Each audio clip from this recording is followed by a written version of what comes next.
Genomineerd voor de RTV NOF Sport- en Ondernemersverkiezing 2016 in de categorie Sportploeg Havik C1. Sinds 2014 een combi-team van de talent-aspirantheren van KV Invicta en dames van KV Harkema. Vorig jaar al bereikten we de hoofdklasse.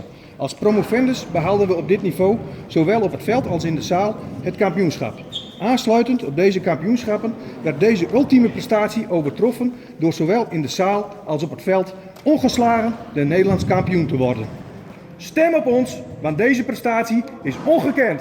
Wij zijn Havik! Beachsoccerteam Viot. Stem op het beachsoccerteam van de Viot vrouwen omdat wij Nederlands kampioen willen bidden.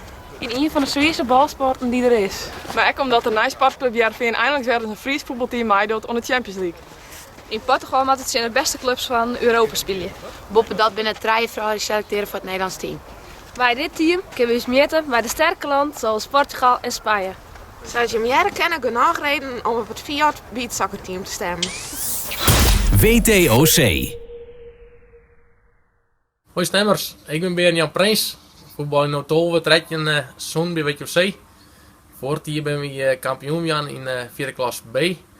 En ik denk wel dat het een van mijn mooiste seizoenen hier bij de club weer. Ik ben Jetse Keizer, ik voetbal uiteraard ook bij WTOC. Inmiddels al aan de Jochen hier. Zoals Bernd-Jan al zei, ben ik 4 jaar kampioen ben in de vierde klas B. En dit seizoen doet het hartstikke goed. We hadden de eerste periode werd het te bemachtigen. En dat zwaar ervoor dat we het einde van het seizoen maar spelen voor promotie naar de tweede klasse. En daar gaan we uiteraard voor. Door deze prestaties ben we genomineerd tot de sportploeg van het jaar. En deze prijs willen we natuurlijk ook pakken. Dus stem op ons.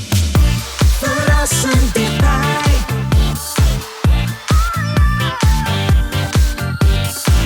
RTV